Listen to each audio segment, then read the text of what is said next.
Hi, everyone. So we're going to go ahead and get started. So welcome to our session, Career Success Strategies for STEM Students.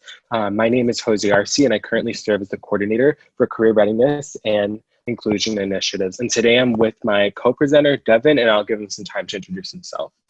Hi, everyone. Thanks for joining us today. My name is Devin Rogan. I'm the Associate Director for Employer Engagement at the Topple Career Center, and I also serve as the STEM Career Advisor within the center as well. So looking forward to sharing this information with you and engaging and interacting with you during today's presentation. Thank you. Next slide, please. So we want to cover several topics today, including resume and interview tips, online tools, including Cane-to-Cane and LinkedIn, Handshake features and tips, staying motivated, and resources tailored to your needs as STEM students. Our goal is to give you knowledge and empower you to use these resources available to you as a University of Miami student. At any time, you can use the chat feature to ask questions. We do have Topple staff members on board here that can answer questions in the chat feature during the session live with us. And we're here virtually to help you throughout this time. So you can utilize our drop-in services still. Those are done virtually through Zoom, or you can set up one-on-one appointments via Handshake. So know that we are still here while we're not physically on campus. You can still utilize this as a resource. Next slide, please. So we want to start off with the resume because the resume is a critical professional document that represent you. Above are some tips that you might want to consider when looking at your resume as you begin to apply for internships and jobs. Is your font consistent and design easy to read? Does your resume include important keywords? That's a huge piece of advice that we like to share with our students because as you apply for positions, companies are looking for specific skills and traits. So utilizing the same language that they have on their job position if you have those skills as well. Are your bullet points impactful and include what you did and skills used and any results? And are internships and part-time jobs featured in your experience section as well? Topple has some resume guides that can provide you guidance as you create and update your document. We have them in major specific as well. If you need any support in this or want some feedback as you develop your bullet points, visit Virtual Drop-In Advising Monday through Friday, 8:30 a.m. to 5 p.m. for any document edits that you need. And next slide, please. Like I mentioned before, you want to make sure that your resume is tailored to your industry and being STEM. And so this is an example of screenshot from our website of the STEM resume. So you're going to want to make sure you have any additional coursework that's specific to your major, which is nice because a lot of our majors here at the University of Miami are a bit different than others that you'll find across the country. So you'll highlight any specific courses you've taken or your minor or concentrations and include that as well. You also want to include things like any coding courses you've taken like C++ or MATLAB so that employers and people looking for internships know where you are in your coursework as well. Next slide, please. During this time, there's a great value in strengthening your network. Most people did not find their job opportunities through online job postings alone. Most people find out about and get hired for opportunities because of the people in their network. Networking may not get you a job today, but a strong network could lead you to a variety of unique opportunities throughout your career. From networking by learning information about others and yourself that could help you gain new insight and direction. One platform that you can do that is Cane-to-Cane. Cane-to-Cane is a community coordinated by the University of Miami's Topple Career Center.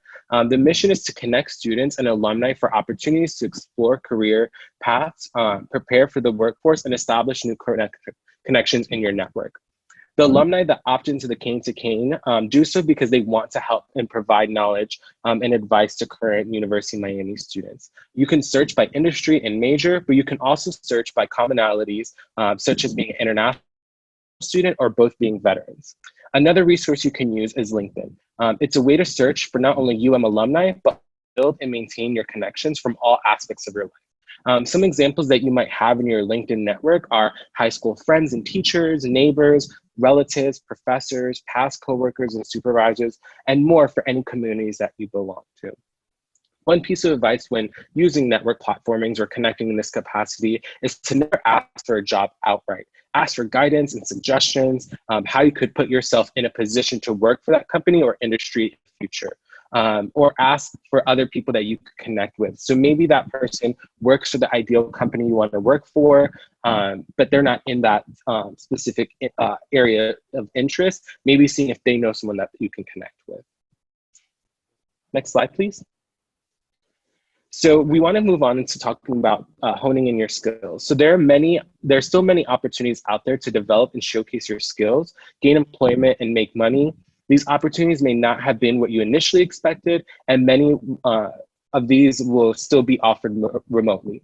So remote jobs, when you're job searching on Handshake or other platforms, consider using the keyword remote or virtual to find these types of various job boards are dedicated to remote work, such as flexjobs.com, among others. Additionally, you can use micro internships. So micro internships might be a type of remote job that you do. They are short-term internships, professional assignments.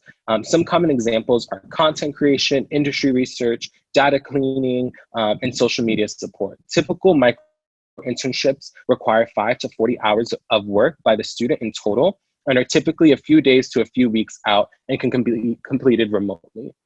Parkadoo is one platform that hosts micro internships that students can access from higherarcane.com. Freelancing or virtual volunteering, focus on the skills you already have and how you can offer those to others. Websites like Upwork, Freelancer, among others, allow you to offer your skills up to the world and set your own fees for people to utilize your services as well. And then you might even want to consider offering your services for free at the beginning to gain more experience to build out your resume and portfolio. And lastly, online skill development.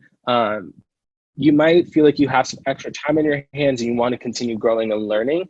So this is a great way to do this. You might use resources such as YouTube or LinkedIn Learning to be able to continue doing that, or taking additional online MOOC courses that are offered across the country or accreditations that you can use. Next slide, please. Handshake is our online career management system. It customizes your content based on your profile. So make sure your profile is complete as possible so you'll stand out.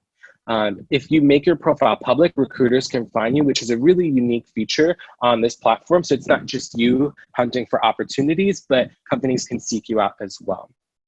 The important parts of your profile are work experience, organization, skills, courses, and projects. And Handshake will let you know a percentage of your profile completion and encourage you to consistently add items. If you have a LinkedIn profile, it does a similar aspect of letting you know where you are along having a complete profile. Next slide. The Handshake Review is a feature that allows you to review and post company, job, and internship information. You can explore careers and make decisions with more information. You can get advice about the specific company and the roles that you're interested as well. And then gain insight about company culture, mentorship, and other things that are a little bit harder to gauge on the job platform. Next slide. There are 3 different types of reviews. There's fully visible, semi-anonymous, and unpublished. So fully visible displays your full name, photo, school, year, and major. The semi-anonymous hides your full name and photo, but displays your school, year, and major.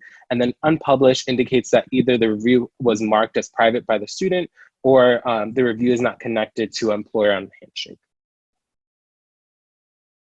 Next slide. The Q&A feature allows students to ask career-related questions and get answers from other students or alumni from any school. Multiple schools utilize Handshake across the country, so you can get even a broader range of experiences added on there and people answering. You can set up targeted email digest if you would like for each of the areas of the Q&A, such as career fair, employer reviews, industry, and major as well.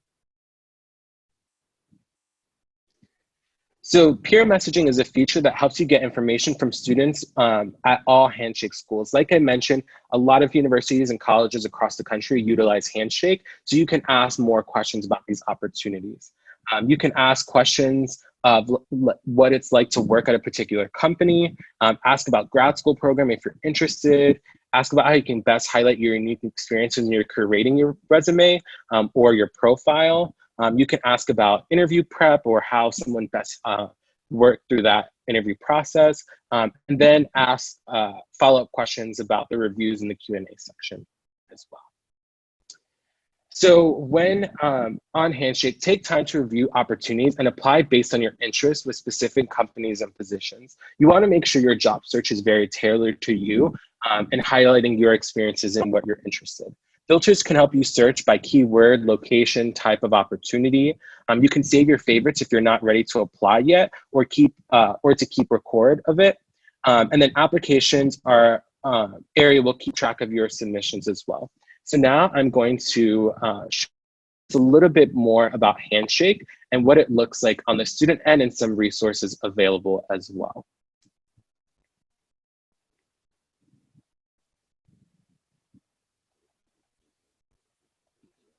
So you should be able to see now Handshake from the student perspective. So when you log on, it should have this platform with the different areas and opportunities that you can utilize.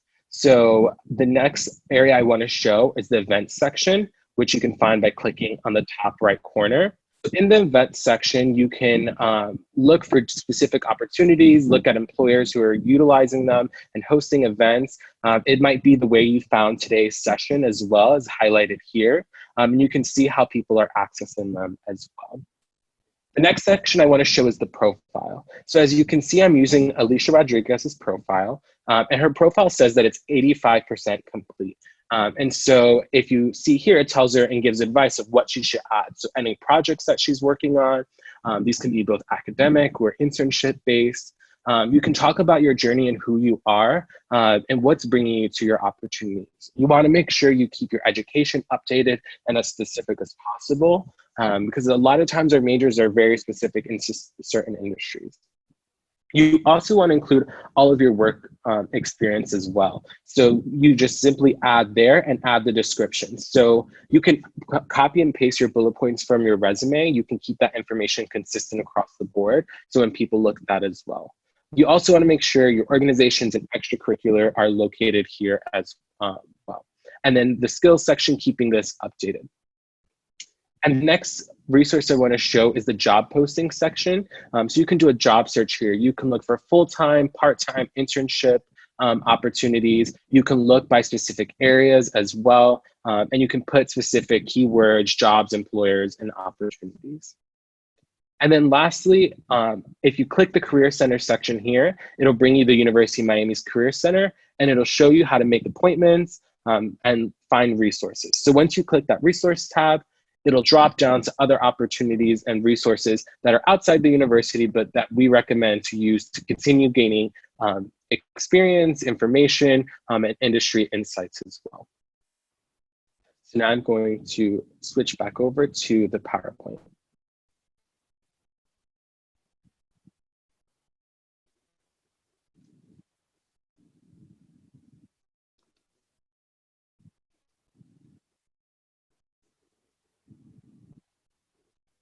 Sorry, Al.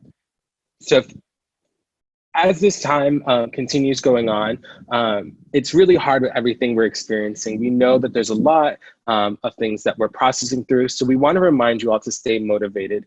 Use this time to take an opportunity to slow down and reflect. Typically, while we're in an academic setting, it's a go, go, go experience. And so take time to reflect on what's happening, where you're at, and how you're feeling. Remember that we're all in this together. While it might feel daunting that people might be getting an edge up experience over you during this time, know that we're all collectively experiencing this, this pandemic together. And know that this is temporary. While we don't have a deadline for what's happening, know that there is an end that will come soon for this. And don't give up when you face setbacks. You might have internship opportunities postponed or not accepted, but know that there's still more opportunities out there as well. Great, thank you, Jose. So as Jose was talking about earlier, that was more of the core content that we will share a lot of times from the Topple Career Center perspective. So that's the general content that portion of this presentation. And now what we'll go into now is more of the STEM focused content that's going to be directly important and relevant to you as someone, as a STEM student looking for opportunities in the future or looking for professional development opportunities. So first, we're going to start off here with the interview preparation. And so one thing that Jose was talking about, mentioning earlier too, is about the timing of the pandemic and the current situation that we're in with how it's temporary. And I know a lot of times when we're looking at news and statistics right now, we're seeing unemployment rates going up drastically. But one thing to keep in mind, especially for college students and for students that are looking for internships or full-time opportunities and at entry level, it's important to know that companies and organizations are still looking to interview and hire candidates at this time. So although those rates are going up drastically, it's important to remember that there's still opportunity out there. When we're looking at certain internship data, employers right now are saying that 85% of employers are still keeping their internships, and that's even that number is even higher in terms of employers that are going to keep their full-time opportunities available for students. So as a senior or a master's student, if you're looking for full-time opportunities, that number is even higher than the internships. And then for internship opportunities, 85% of employers are still saying they're going to be keeping their internships. So it's all comes down to the preparation for your interview, and that goes when without the pandemic, but also when we're thinking of the pandemic right now, what you have to start to prepare for is virtual interviews. So that will include whether it be a phone interview, it may include a virtual interview over Zoom when you're chatting with someone in person, or it may be some of these systems like a HireVue where you have a blank screen, they give you a question, and then you have to answer it without anyone on the other end. During those situations, they typically give you several attempts to be able to answer those questions in case you do fumble on a word or if there's a mistake that you might say, so you could go back and re-record your answer. But it's important just to get the preparation to just get used to doing that, because it's kind of an odd scenario when you're interviewing and you're answering a question without someone on the other end. So when we're looking at resources that you could use in order to get prepared for these types of interviews or these style of interviews, one resource that you could use is called Big Interview. And so Jose showed you the resources tab in Handshake earlier. So if you go into that resources tab, you'll see a platform called Big Interview. And within Big Interview, you have a variety of tools that are included in that. So you could do virtual mock interviews that are for all experience levels that have dozens of industries. So if you're looking for a specific industry like computer science, you could look for questions specific to that for that type of industry. There's also thousands of questions that are available with all different types of experience levels. So if you're looking for more beginner questions, or if you're going to the more advanced end of interview questions, you can then try to answer those questions on your end. And then there's also tips on how to respond to those questions. So it's going to give you some guides, and it's going to give you some feedback on how you can potentially answer those questions.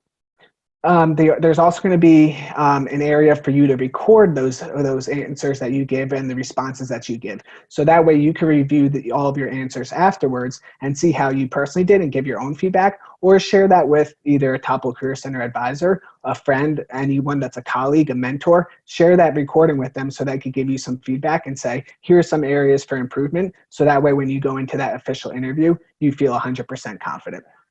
And then also there's some video training curriculum. So as you go, before you even start the process of recording some of your answers, if you want to do some video training of how to get used to doing a virtual interview, you have some experience beforehand, and you can watch those webinars to feel a little bit more comfortable before starting the process. When you're thinking of the virtual interviews, so when we talked about the preparation, one thing to remind yourself of is when you're doing these virtual interviews, just make sure that one of the most important things is to be in a quiet room, to give yourself space to be able to answer these questions in an area that you feel comfortable, not something where there's going to be background noise, or if there's going to be background interference, whether you have a pet or someone that you're living with. Make sure you're in a quiet space that's not going to interrupt or interfere with the way that you're interviewing or answering certain questions. So very important to remind yourself of that. And then also at the same time, thinking of what's around your surroundings. So always having a blank slate is perfectly fine, but making sure that you don't have anything that may hurt you in the process, in the background, that may hurt you when a hiring manager is reviewing you as a candidate. Can we go to the next slide? So when we're thinking of STEM data right now, STEM right now is highly in demand across all industries. So a lot of the times we think of, if you're a computer science major, you may think, I could only work for Google or Apple. Or if you're an industrial engineer, you could work for a specific type of engineering firm. But that's not necessarily the case right now because STEM is in such high demand. There's industries across the board that are hiring and recruiting students from STEM backgrounds into their organizations and companies. So if you think about it as a marketing company, they're looking for data analytics right now. They're not looking just for creative marketers. They're looking for someone that could do research, that could compile data, and can come up with strong answers of why we should do certain type of marketing tactics or the demographics that we need to go after in terms of our marketing strategy. So it's important to remind yourself that data analytics could go specifically into a marketing company or a marketing area of a company. If you're thinking of financial firms, they're highly looking for fintech background. So if you come from a background within computer science or any other type of engineering discipline, you could easily go into one of these financial firms and work within that fintech space. And then lastly, if you're looking at logistics and transportation, like an industrial engineer or project management, they're looking for someone with a background in supply chain. Next slide.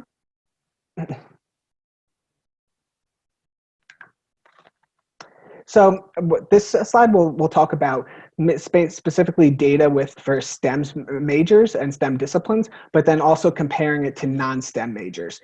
So when you're thinking of the STEM disciplines just in general, like I mentioned in that last slide, is the projected growth rate that STEM is highly in demand. But if you look at it from 2018 to 2028, so for that 10-year period of time, STEM students and STEM disciplines are going to be at a growth rate of 8.8%. When you compare that with non-STEM disciplines, they're around 4.4% or so. So it's a pretty significant difference between those STEM majors that are highly in demand and the growth rate between STEM disciplines and those non-STEM disciplines. So when you're looking at occupations and future growth within your specific area, there's a strong opportunity for you to continue to grow within the STEM disciplines. Specifically within the STEM disciplines, the area that they're going to be in the most high demand and is going to be growing the most rapidly is the computer and mathematical sciences. So we're looking at between that same span of 2018 to 2028, about a 23.1% growth rate. So a lot of potential there. Making that different comparison again between STEM and non-STEM workers, if you compare those with bachelor's degrees, those STEM workers are going to be making $20,000 more on an annual basis than your non-STEM colleagues, even if they have a bachelor's degree. So not only is the growth there and the potential to continue growing within your company, but also is the earning potential.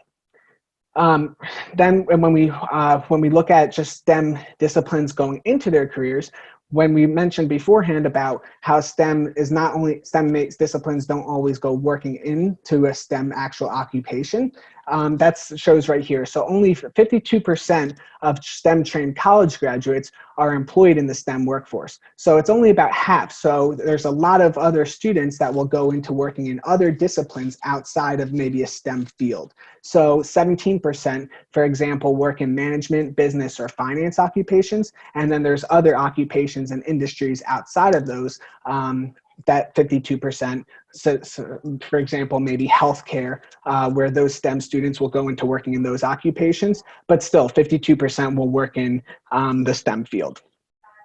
Next slide. So relocation is going to be important when you're looking at after graduation or for internships as well.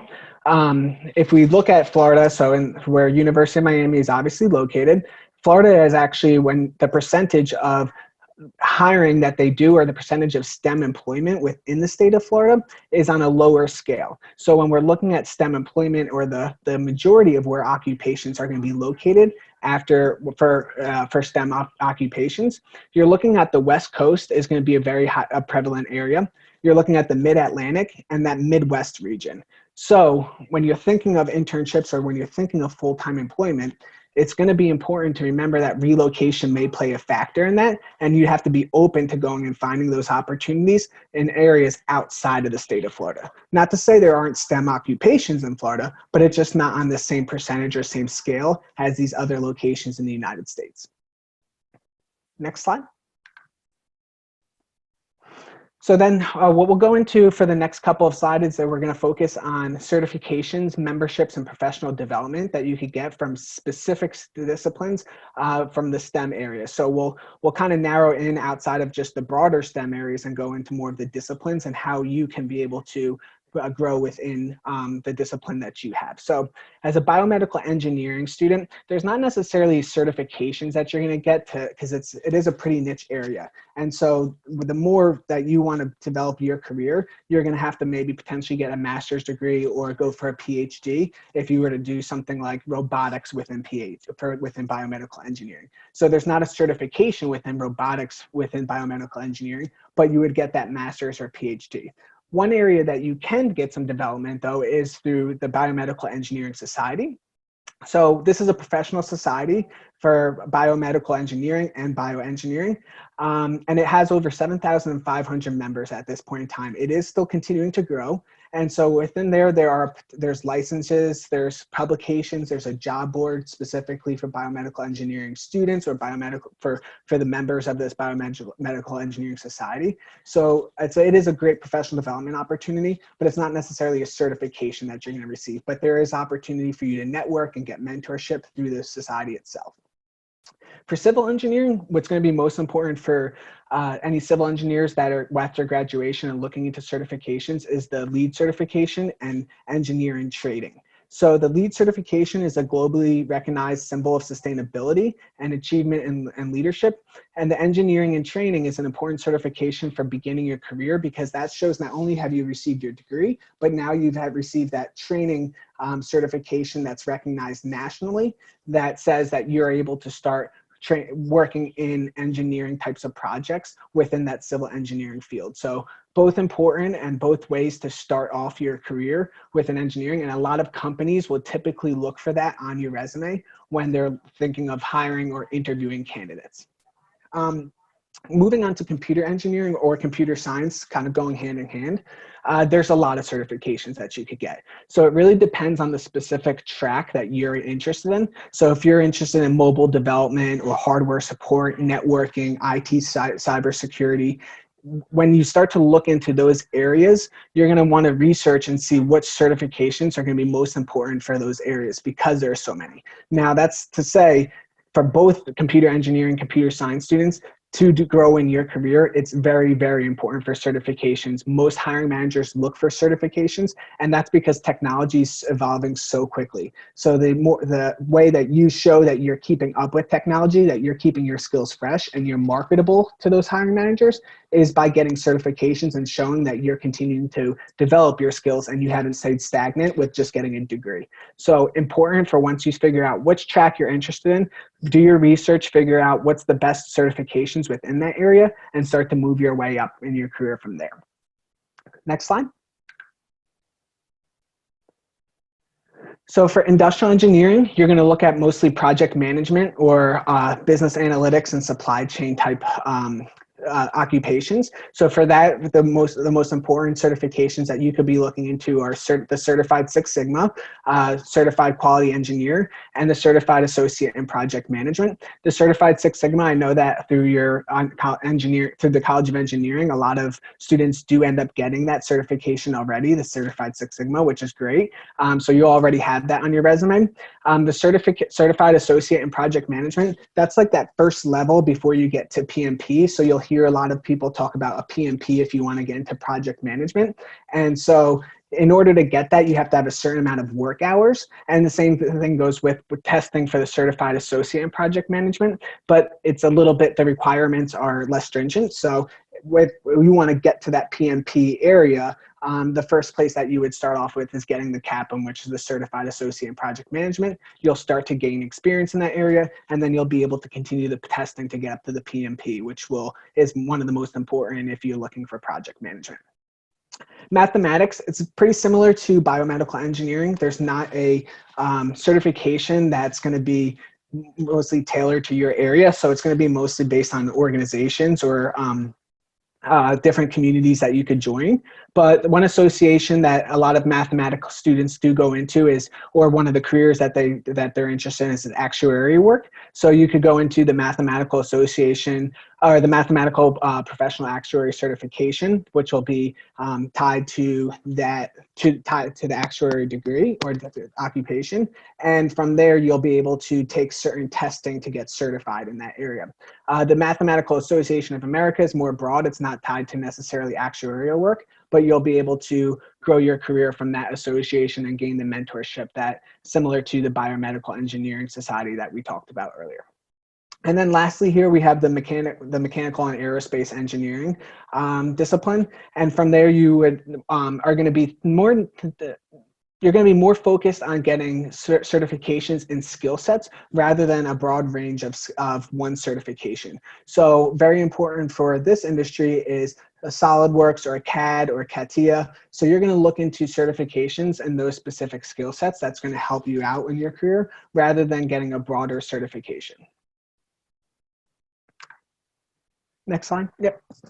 So then the one resource that we didn't talk about too much yet, but it's a really helpful resource when just trying to plan out your career. And sometimes this is difficult for STEM students is because of all the options that you have available. And because you could go into industries outside of maybe a STEM discipline or go into an industry that's not necessarily tied or kind of comes to mind when you're thinking of STEM occupations. So one area that we always recommend is the Vault guides. And so you could go into these guides here and do your research on different types of positions, different types of industries within your discipline. So you could look at the jobs and the growth rates of those jobs. You could look at the salary of those jobs. You could look at what they require when it comes to the certain positions that you're researching. So just to have an overview of everything that you could potentially be doing with your certain degree, it's great to be able to use the Vault guides. This is also located in the Handshake resources area. So definitely take a look at it if you're looking to do more research on your discipline and the occupations that are available within your area. Next slide. So then right now, obviously with the pandemic going on, like we talked about in the beginning of when I started the presentation, was the way that these internships and full-time job offers, how they've been in the media, the employment rates, how they've been showing significant increases. But a couple of resources here that you could utilize is links to different programs that have been put together that give live updates. And these platforms will show you the internships or full-time opportunities that are still available. They'll also tell you if there have been companies that have gone on a hiring freeze or if they've made any changes with their programs. So definitely take a look at these. One of these 5 resources, like I said, they do give live updates. So feel free to go in, check them out, and see the companies that are still continuing their internship programs, if they're still hiring for full-time opportunities, or if they've decided to make any changes and started to go in some hiring freezes. So feel free to check these links out and ask any questions about them because they're really helpful during this time and they're continuing to get updated. And then lastly, we'll just move to the next slide. We wanted to also share that we are going to be hosting the STEM Professional Development Academy again this fall. So if you're looking to gain those core competencies that we preach a lot from the Topple Career Center and from just a national level, this is what employers are looking to hire for, are those core competencies. We'll be having the STEM PDA from September 2nd to November 4th. This is a 9-week intensive program designed to help students from the STEM industries develop knowledge and skills for career readiness and success. So if you go on our website, higheracane.com, if you go under the Gain Experience tab and then Get Career Ready, you'll see a tab for Professional Development Academy and you'll be able to apply directly through there. Some of the program benefits, you get a 1-credit transcript notation, so it shows up on your transcript that you have completed this professional development course. You get a certificate of completion that you'll be able to highlight or showcase and be able to post that potentially in your dorm room, or if you want to keep that for yourself. There are networking opportunities with employers, so we often bring employers in to present on different topics. So you'll have an opportunity to ask them questions, be able to get their contact information and follow up with them afterwards. And then there's also, along with that, is the opportunity for personalized industry connections. So we'll give you some tips and advice on how to be able to reach out on your own and continue to build your network, which is very, very important when you're thinking of going out and applying for internships or full-time opportunities. Most of the time, if you're looking at it, 80 to 85% of the time, you're finding those opportunities through people that you know rather than just applying online. So the more connections and networking that you can do, the better you are when it comes to moving forward in your career. And from there, we will take any questions that might have been put in the chat.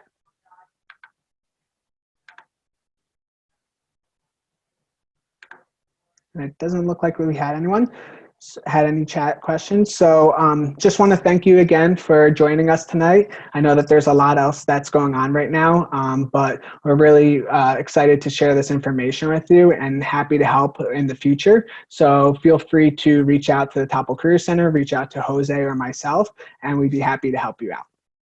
Thank you.